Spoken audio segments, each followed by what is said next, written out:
So here we have the Skoda Fabia Estate on a 13 plate. I'm going to start off by showing you around the outside of the car, and then we'll hop in and run through some controls on the inside.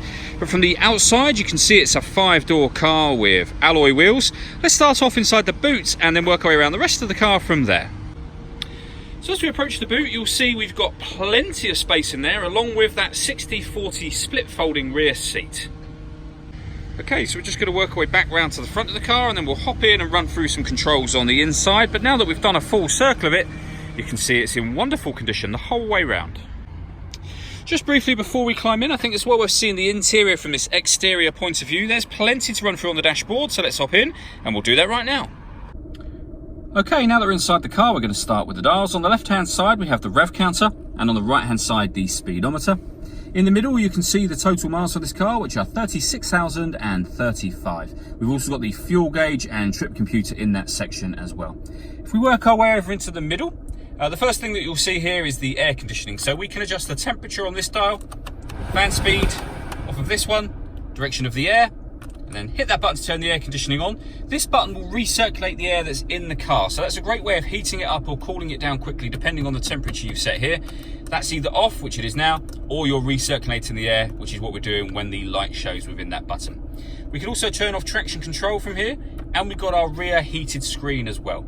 Below that we have the stereo, which incorporates the CD player, and then the main radio section just here with various presets that you can save. So if you want radio free, you press the button that relates to radio free, and then you've got your main volume over here for the stereo, as you saw me adjust just a moment ago.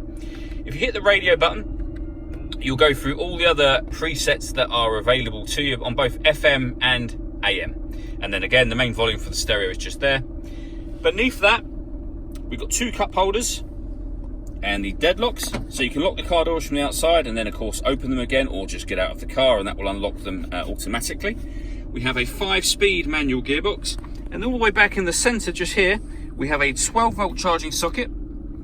As well as having a CD player, you can plug in a device via the auxiliary input and listen to your own music that way.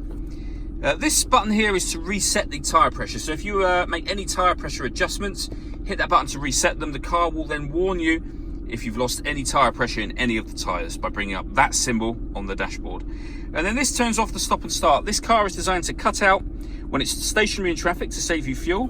Hit that button to turn that system off. Lastly, you have this tray just underneath the glove box section. This is the media in.